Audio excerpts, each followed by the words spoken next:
So in our first of two morning plenary sessions, the first one will be focusing on untangling the web, the internet's transformative impact on adoption. And speaking on that topic, we have Adam Pertman.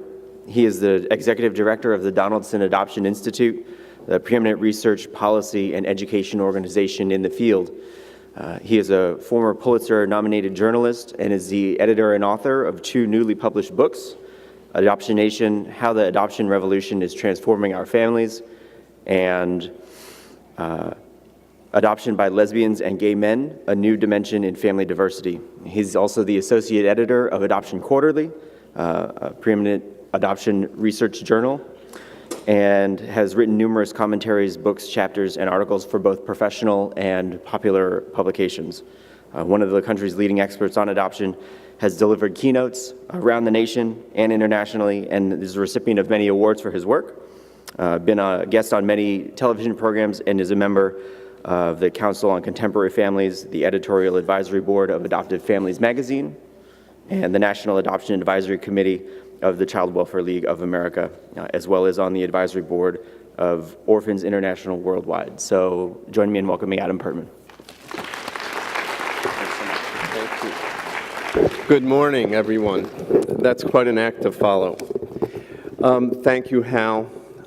This is a great conference. I am proud to say, for those of you who don't know, that Hal and Ruth and Eileen, we have many senior fellows at the Adoption Institute, and we are privileged to have them among them. So it is a special honor when I get to work with Hal. One quick announcement, and I'm going to put up some information about the Adoption Institute. The quick announcement is about the Adoption Institute. I'm going to put up some information that you can read as I speak. I'm not going to go through it with you, just some information for those of you who don't know the work of the Institute very well. Here are some email addresses. I am happy to provide this PowerPoint, by the way, to anyone who wants it. I can give it to Hal, and you can do it. He's shaking his head. That's the easiest way to do it. So it's one-stop shopping.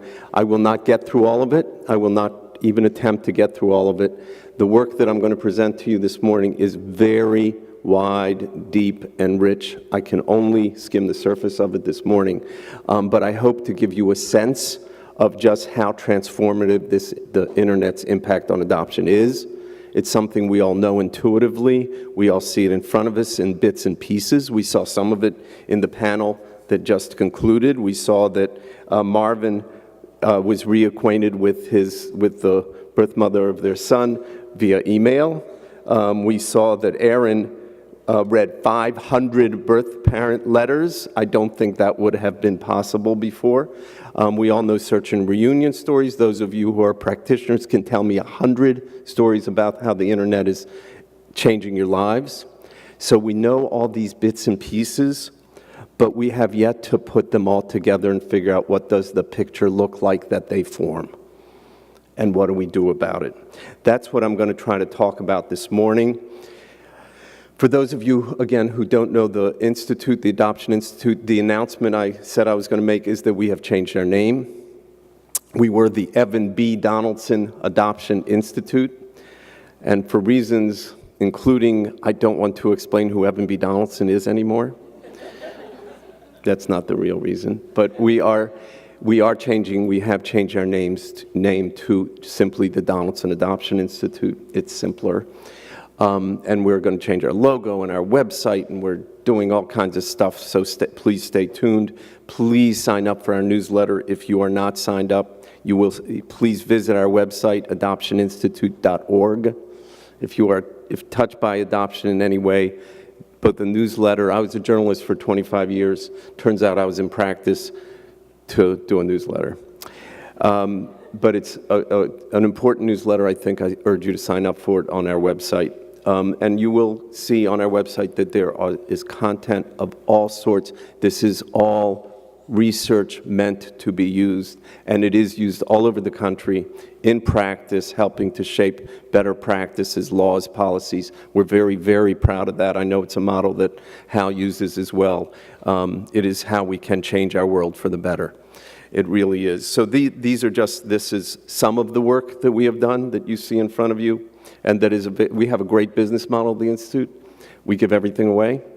So it's really meant to be used, and I urge you to grab it. The second announcement I want to make, and it's really perfect in light of the first panel, I am very proud to announce that through a small grant that we are hell-bent on growing, we have started something called the Lynn Franklin Fund, named for a birth mother who is on our board, that all of the money that goes into the Lynn Franklin Fund will be to conduct research, policy development, and initiatives that benefit birth parents. That is where all the money will be dedicated, and that's where it will all go. And I'm very proud of that. It's new to us. Again, it'll be on our website if you want to know more about it. And these are some of the new projects we're working on this year and in coming years. I will not be here, and I apologize for that. I have to zoom off to somewhere else for the book signing.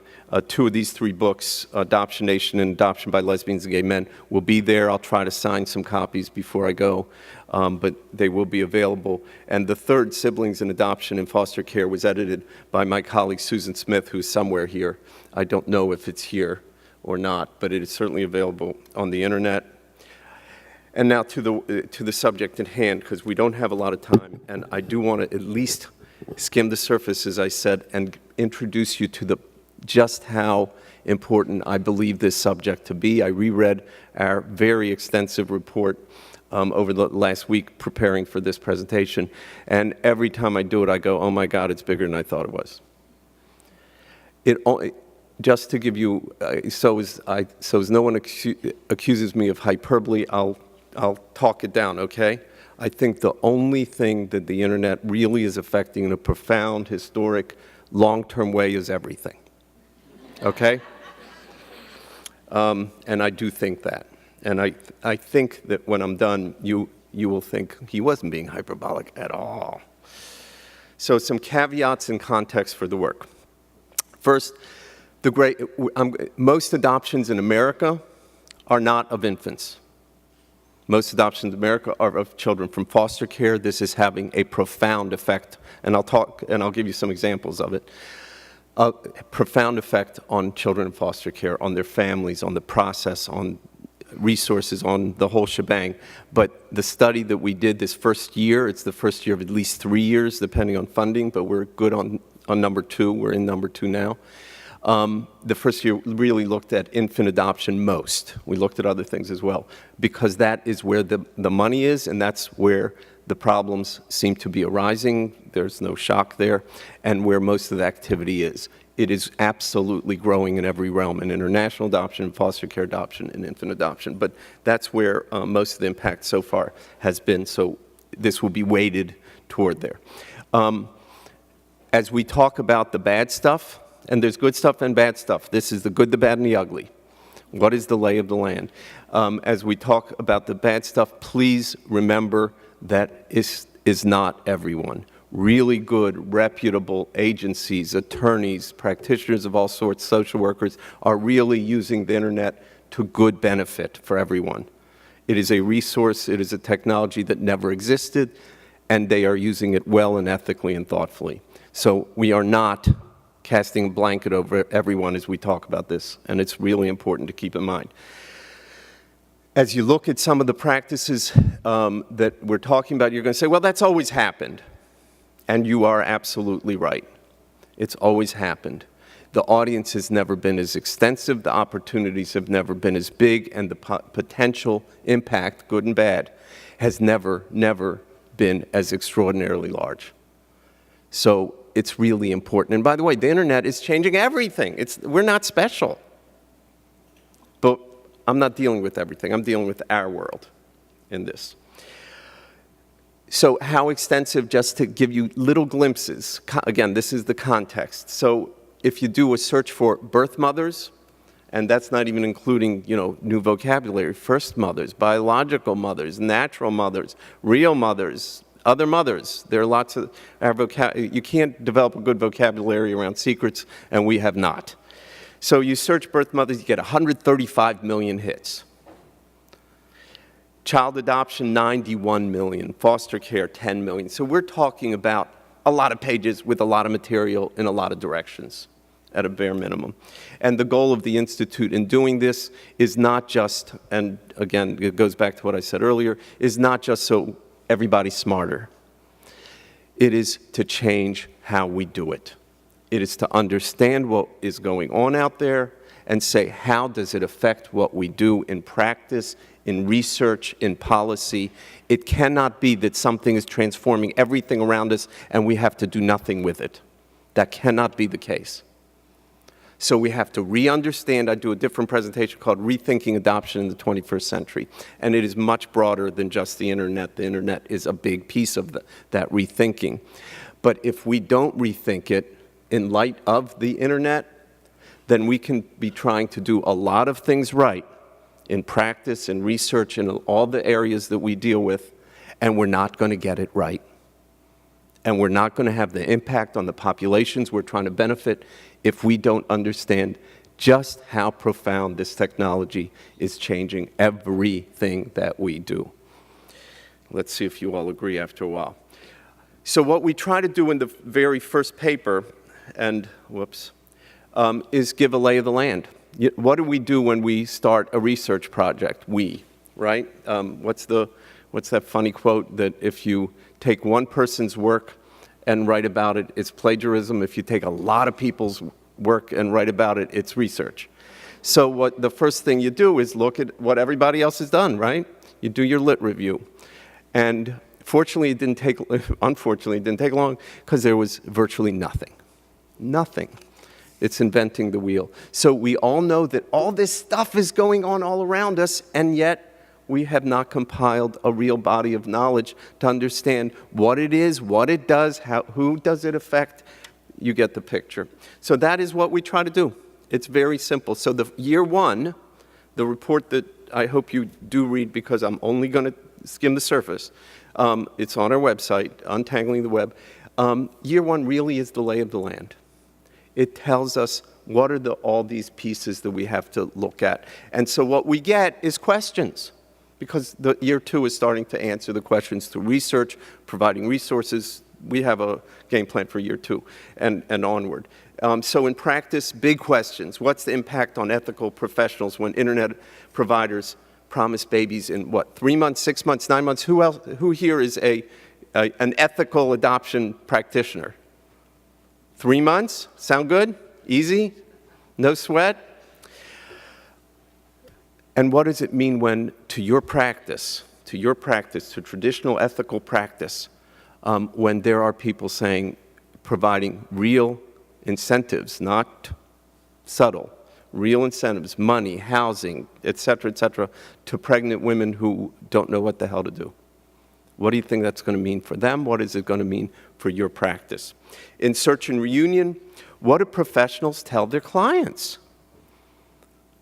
Is it ethical practice anymore to tell anyone, oh, don't worry, you're going to have a closed adoption? Really? You can promise that? It could happen. But is it ethical to promise anybody that anymore?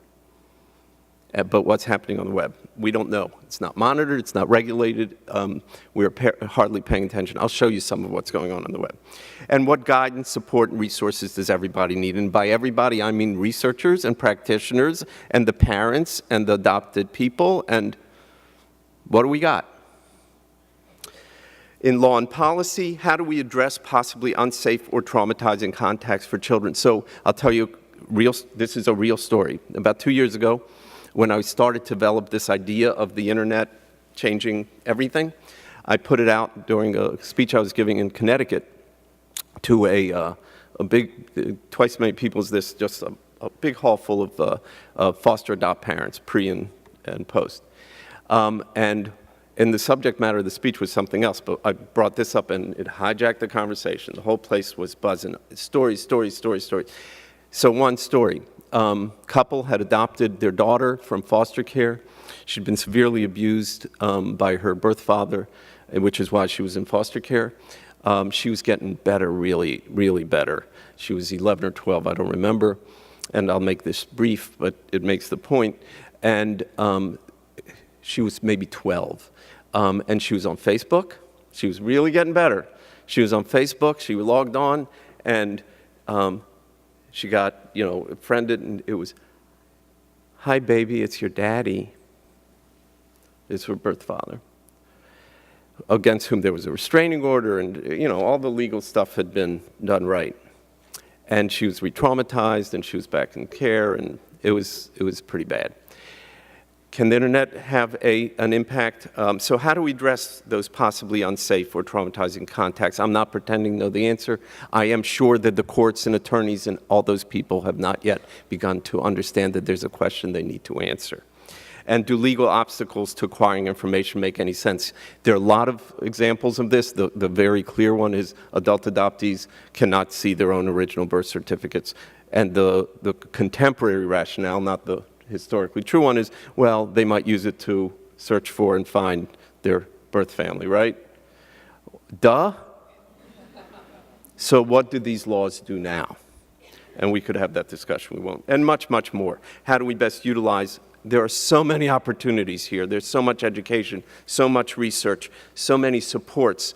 People who can't find adoption, competent therapists can find it online or Skype.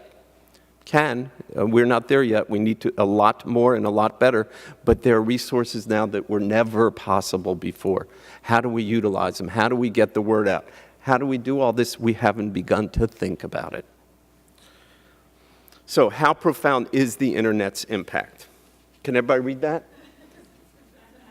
It says, this is a secret family recipe. Speaking of family secrets, you were adopted. That still happens, unbelievably. But it's going to happen less and less, right? How profound is it? Well, we'll talk about it, about that slide. So what we try to do is provide a lay of the land in this paper, and here are some of the principal findings. Not all of them, again. I'm hoping to hit on the key points. First, there's a growing commodification of adoption and shift away from the perspective that its primary purpose is to find families for children. And I'll show you examples of that commodification. Finding birth relatives, and this is another dumb moment, but just think about its implications for law, policy, and practice that we have not yet begun to touch in reality, in real life. Finding birth relatives is getting easier and easier, and remember that this thing we call the internet is a baby. We don't have a clue what it's going to do, and whatever it is, it's more than it does today. And it's pretty amazing today. And that's going to have significant institutional, personal, legal, keep going, implications. So my two favorites, so I included them here, are a likely end to the era of closed adoption. Can't imagine. Not in any realm. Not in any realm. And so what we have to think about in ethical practice is, what do we do? We can like it or dislike it. We can say, well, in some cases, that's awful. There are safety issues. Well, know that there are safety issues, because that's what you're going to have to deal with. And pretending it's not true is not going to change anything. It's not going to protect anyone. And the growth, and I love the way that the panel was talking about it. This is the way I've been writing about it for 10 years. We are, the growth in relationships between families. We are, the age of the extended family of adoption, a phrase I've been trying to coin for a decade, is upon us. We have to realize that just like in-laws, when we adopt our children, they don't drop out of the sky. They come from families. And we are going to, again, good, bad, and ugly, you can like it, you can dislike it. It's simply going to be true. So do we deny it, or do we prepare for it? Other principal findings: 10-year-olds are finding their birth siblings. 12-year-olds are finding their birth parents. They're all finding each other. We can like it, we can dislike it, we can think it's a good idea, we can think it's a bad idea. It's true. What do we do about it?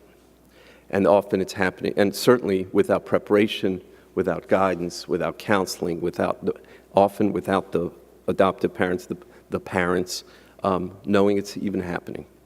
A rising number of sites are doing a great job of helping children who we thought would never find homes. Sibling groups, kids with special needs, all sorts of resources and possibilities that never were possible, were simply impossible before. Have we utilized them? Do we exchange information? Do we know how to do this really well? Some people are doing it, and pretty well. But have we have we maximized this? I don't think we're anywhere near there. More and more places to get information, education, networking, service, all that stuff that you already know. Putting the puzzle pieces together, and other benefits, affiliation, support, information sharing, resources, data, you get the idea. Okay, so I'm talking a little fast because I really want a lot of questions, I hope, from you all. So I'm going to try to wrap this with plenty of time to include you in the conversation. And by the way, also to tell your stories. I really urge you to tell your stories. I'm going to go back here. We are still constantly gathering ideas, information, stories, anything. And you'll see there's a project email, Internet Project AI for Adoption Institute at Gmail. If you have anything, we want to hear from you. This really is a bit of inventing the wheel, and so we depend on people's input.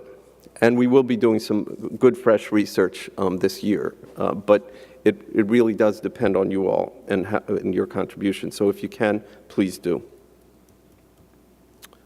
Where was I? So the good. What's the good stuff? The internet is immediate. If you need information, if you need some help, if you need a service, you can go online and you can find it, if it's available. It's not perfect, but it's quite extraordinary what you can find. Has the law changed in the state from which you want to adopt? Do you want to contact someone? You understand, the immediacy is extraordinary, something we've never encountered before. It is efficient, not always if you don't know how to use it well, but it certainly can be. And it's counterintuitive sometimes, but it can be very private. You know, you can read those birth parent letters, or you can write to someone, or you can have communications, or get resources, or ponder that decision whether to place a child and find out a lot of stuff without anybody knowing, or be looking, whatever it is. It can be very private, and it affords us that opportunity, those opportunities in ways we've never had before. In the foster care realm, going back to the previous slide, you know, you can do recruitment, you can do education, you can help place children, you can support in ways that simply were technologically infeasible in the past. Resources, research, support are more available than ever. I mean, if anything, it is information overload, and would that there were a better table of contents, knowing what's reliable, what's not, but we know a lot of what's reliable. And you can go to a house site and get really good stuff. You can go to the Adoption Institute site and get the best stuff in the world and get really good stuff. And there's adoption learning partners and the Child Information Gateway. I mean, it is quite extraordinary. So again, I just don't want, when I get to the bad stuff, I just don't want people thinking, so it's, oh my God, what do we do? And these are, again, skimming the surface for each group, but for expectant parents, first parents, affiliation, you can talk to each other. You can join organizations. You do not have to feel as alone as, certainly historically, women and some men were made to feel. And it was pretty well enforced. And you felt pretty lonely, and it was very hard to find someone who shared your experience. Not so, and you can learn from it. You can get information on your options. You can find out what the red flags are. You can do all of this stuff with connections that really, really do benefit you.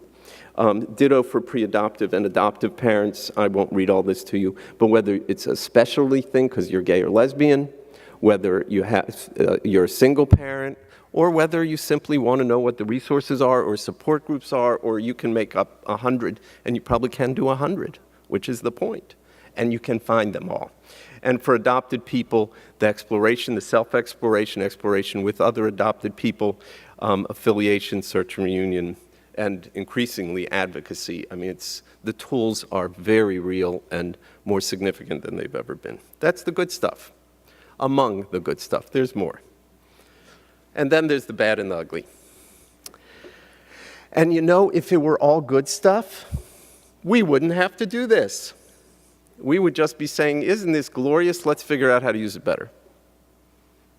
But it's not all good stuff. And it's the bad stuff, the risky stuff that we have to focus on, simply because if you have a TV that's working really well, you don't have to call anyone to repair it. And so we have a TV, only it's big and it's all over the place and it's following you around, that is in need of repair and attention. So remember the good, immediate, efficient, and private? Well, immediate, so it can also be a negative, right? I'll give you just a quick, easy example. One of the terrible things about pre-internet search and reunion was that even people who were thoughtful and deliberate and did everything in the world right, it could take a really long time. And there was nothing right about that, except it gave them time to think. It gave them time to consider people's rights and privacy, and maybe get some counseling and talk to friends and read some of the research about what does it mean to do it right, and should I tell my wife? And it gave them time to think. And today, boop, found you.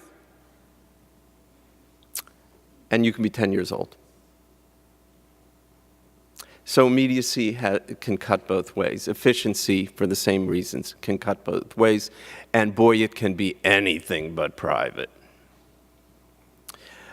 Commerce and profits are, in fact, if you look out there, I don't know if it's, where the scales are, whether it's so much more of the bad than the good stuff, but they are big.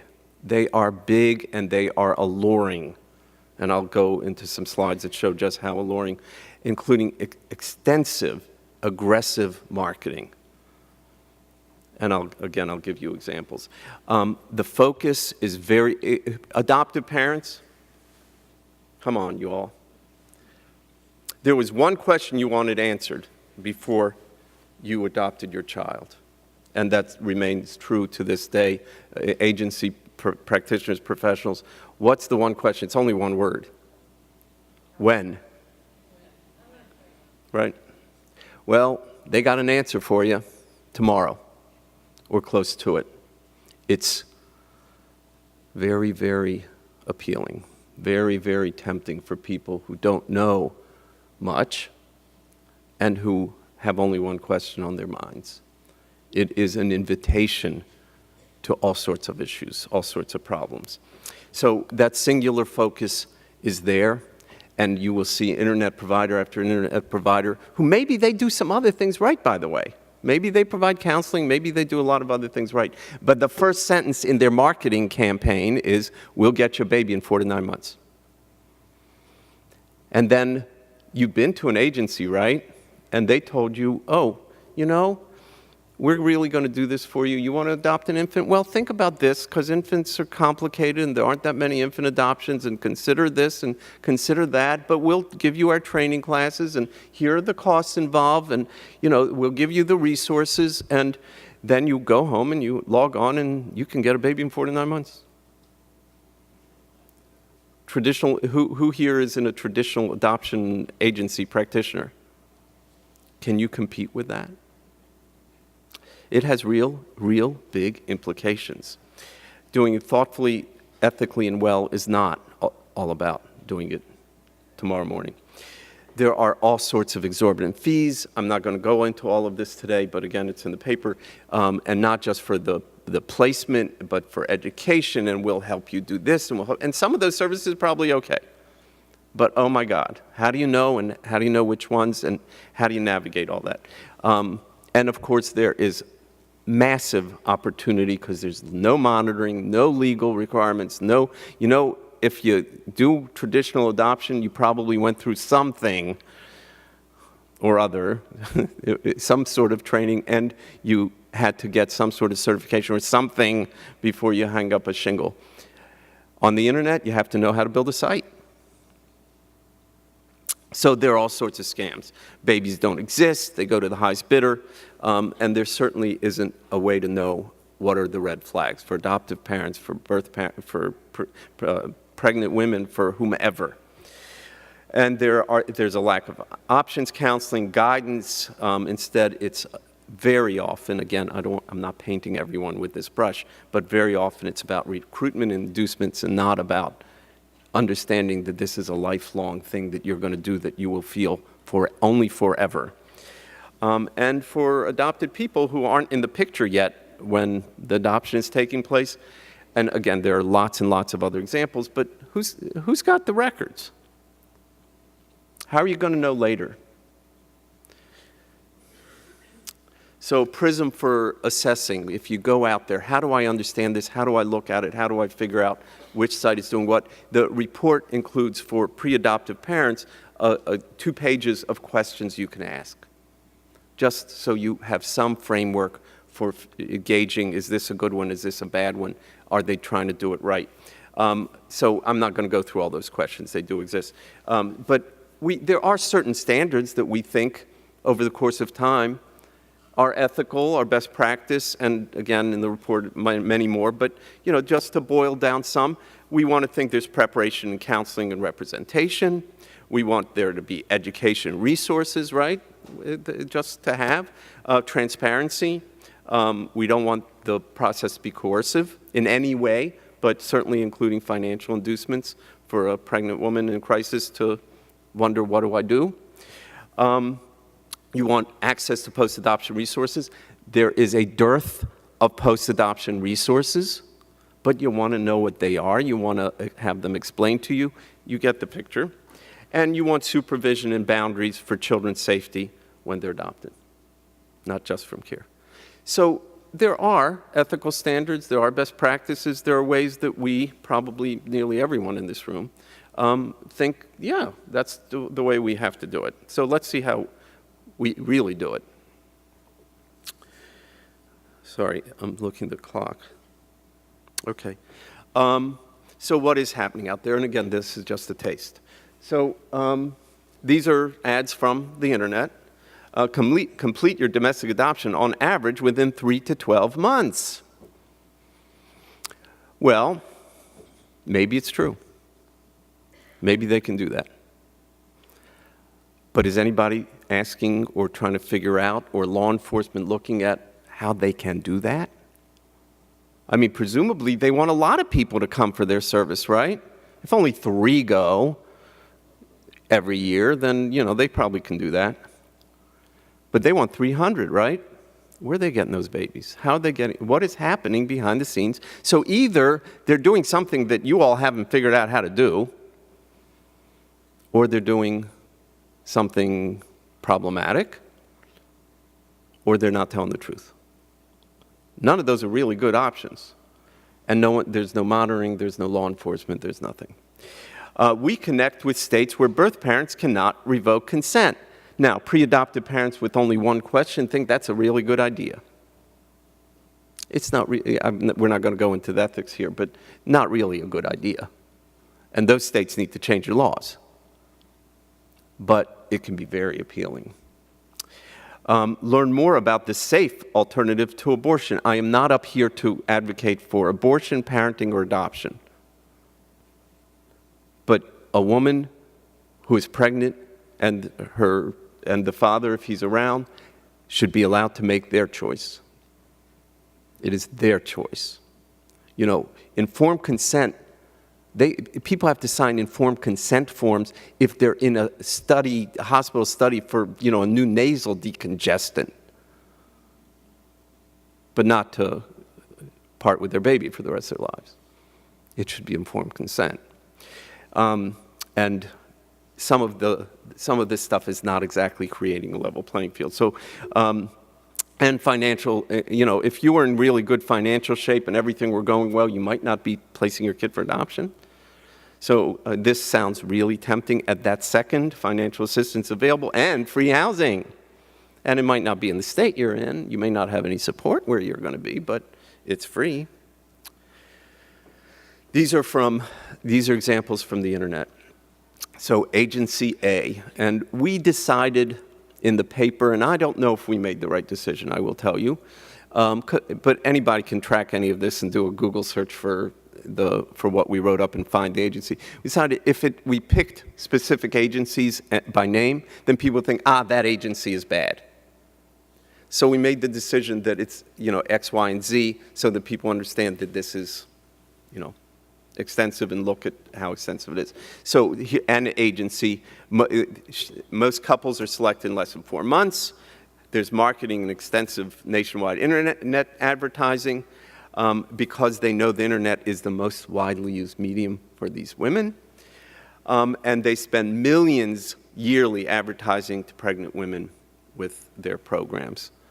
Traditional agencies, can you afford to spend millions of dollars in advertising and marketing? Think about the implications of it. I mean, the personal, institutional. Agency B, it's basically the same tune. $1 million in advertising birth mothers, extensive outreach, quick matches.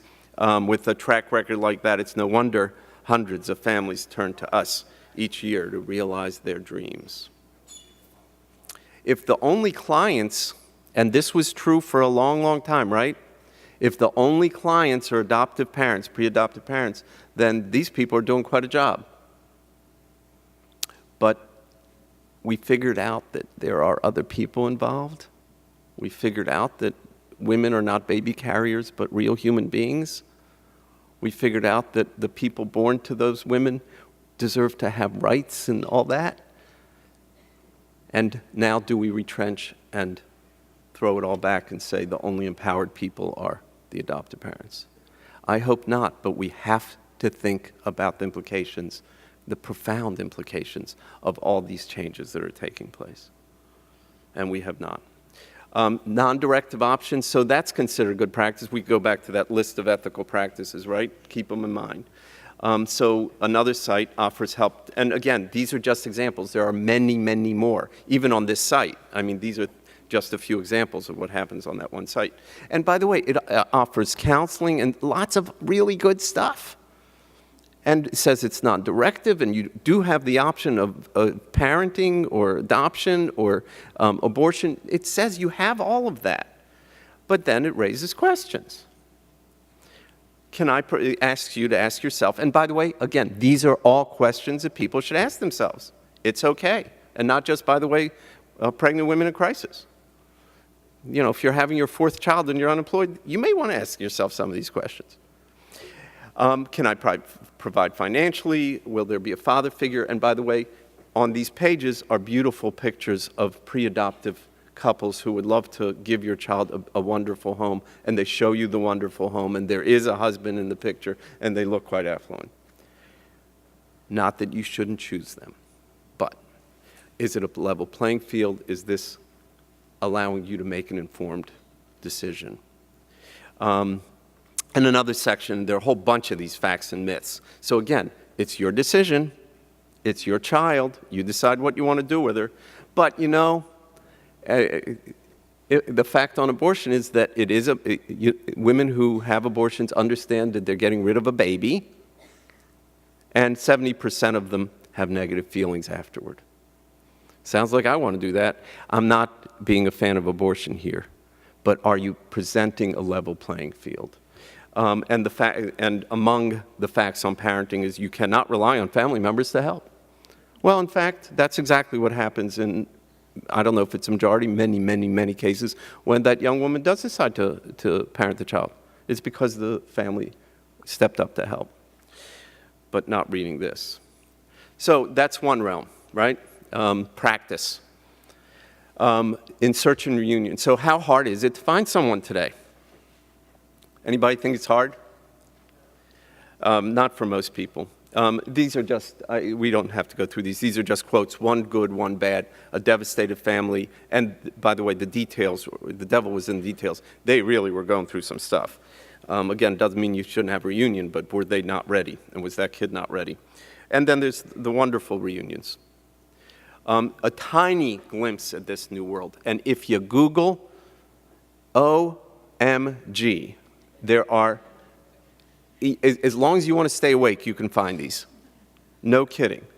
So people looking, I'm not going to read them to you. So it's everywhere. It's looking for birth parents. It's searching for a niece and nephew.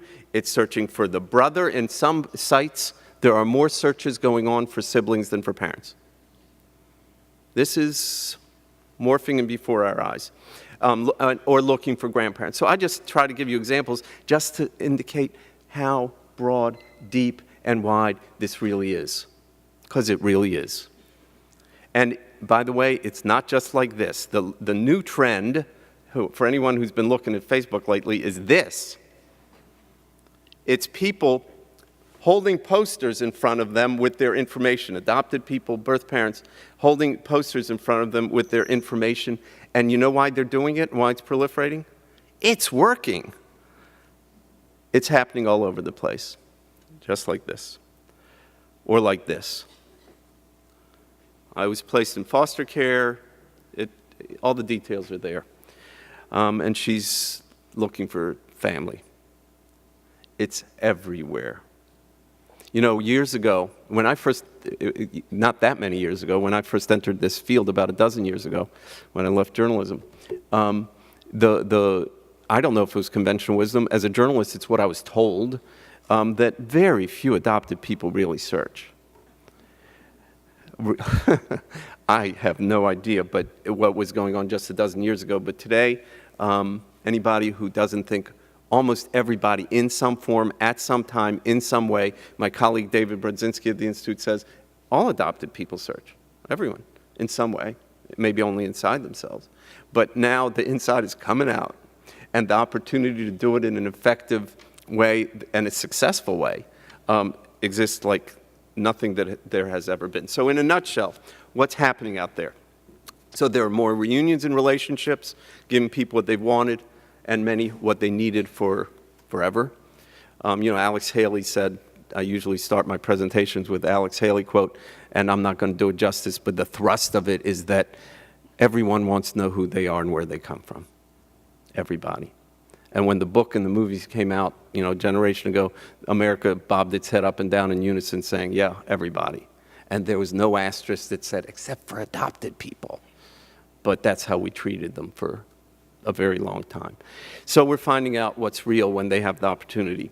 But some of those people are kids. And there's no counseling, supervision, or sometimes their parents don't even know. There are more resources, opportunities for permanency, for children with, for all sorts of kids who were deemed literally unadoptable. And it's happening in real numbers. But there are also practices that are dubious at best, and untrained practitioners and antiquated laws, and we have not yet begun to tackle it. And some kids' safety is really at risk, and probably not some adult mental health is also at risk. It doesn't mean we shouldn't do it. It means we should be doing it in a thoughtful way that helps people achieve what they want to achieve and minimizes the risks to them. And we certainly are not doing that. And what else is there for you to think about and for us to write to us about? Because there's a lot more out there. So how big a deal is the, yeah, I'm going to have about 10 minutes, good. How big a deal is the Internet's impact? I've hinted at this several times during the course of the presentation. How are you going to compete with these people if you are in a traditional adoption practice? Or is this all we're going to see? Is this going to be adoption in the 21st century? Incentives, financial motivation, and the only question is when. How are you going to, they have millions of dollars in advertising. What do you got? They will give you a baby in 6 months. What do you got? So if we don't do something, I think institutionally, the consequences, the impact could be truly significant, historic. The era of secrecy and closure is probably at an end. That's a good thing. That's a really good thing.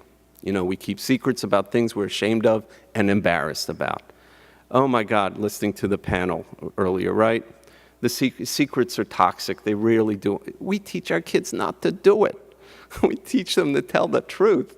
And we create an institution built on the opposite. So this is a very good thing.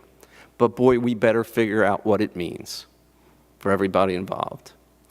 And the extended family of adoption, I think, is coming fast. We don't like all our in-laws. We won't like all these in-laws. But we have to prepare for the reality that they will be in our lives. So what do we need? We need research. We all need to do research, and I think we have to start framing more and more of it with the understanding it doesn't have to be about the internet and its impact, but it has to be with the understanding that it's a big piece of the puzzle, explicitly so. And we have to do that in shaping practices, in developing training for professionals, for parents, for everybody, and we don't have much to do out of all this. So the practice recommendations of the paper, again, these are boiled down, there are more. And the Institute is doing the first two, or starting to, and we hope others will join us, absolutely. We are going to do a convening of experts in the field, other researchers, other folks, to start identifying what are best practices, what materials are needed, how do we produce this. They won't be the end-all because we don't know enough yet. But we need something today.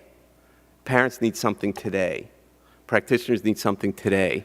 Law enforcement people. So we are going to start producing that. That's year 2 of our project, including education training programs. Again, we won't get through it all, funding permitting, but we got enough for year 2 probably. So we're going on this road. This has to be part of professional criteria. Training needs to be revised. Again, the easiest example, but there are 100 examples, and I probably am not exaggerating, is that we have to start training at every level, training parents, judges, practitioners, for the reality that this is probably going to happen. It's not going to happen to every family in every circumstance, but better to train them and they don't need it than not to train them and they do. It has to become part of the routine of life, including for practitioners. In policy and law, state and federal policymakers have to take this in hand. This has to be theirs too. They have to understand just how big and wide and important it is. It affects tens of millions of people. That's another speech, but really tens of millions of people. They have to understand that and they have to get in the game. The policy and law enforcement people have to do the same. This stuff cannot go. After we issued our report, it wasn't only because of our report, but after we issued our report, the Attorney General of Illinois, this is from research to practice, issued a cease and desist for agencies doing some of this stuff in Illinois on the internet.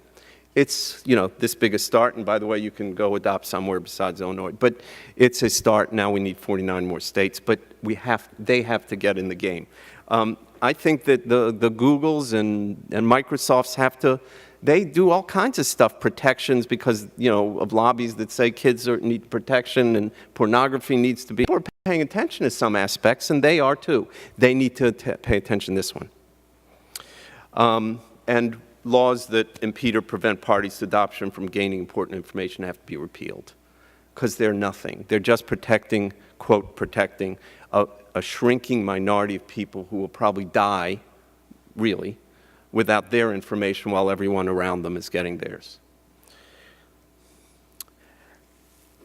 And the conclusion of our the paper ends with this, and I'll let you read it, but it says in a nutshell that we did not get to this point with this extraordinary technology because we stood back, said, oh my God, look what we have.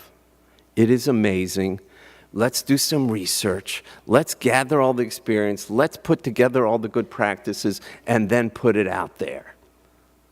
We are here because we can be here, because we learned how to press the right buttons. And that's where we are. And if we don't, actually, a very quick joke to end it, because I can't stand not giving a whole speech without a joke. We look at all this, and I think it's daunting. It is a lot of problems to solve. A lot. So the quick joke. Forgive the religious reference in this joke. If you retell it, use your own race, ethnicity, religion, works with anything. I use my own and hopefully don't offend anybody as a result. A waiter walks up to a table full of elderly Jewish couples at a restaurant and says, excuse me, is anything all right? And that's how we can feel in a lot of areas of our lives, and when you look at research like this. But the truth is that a lot of things are all right. On the flip side, the opportunities, the resources, all that good stuff is rich and real, and we can make that the reality of adoption in the 21st century if we get this in hand.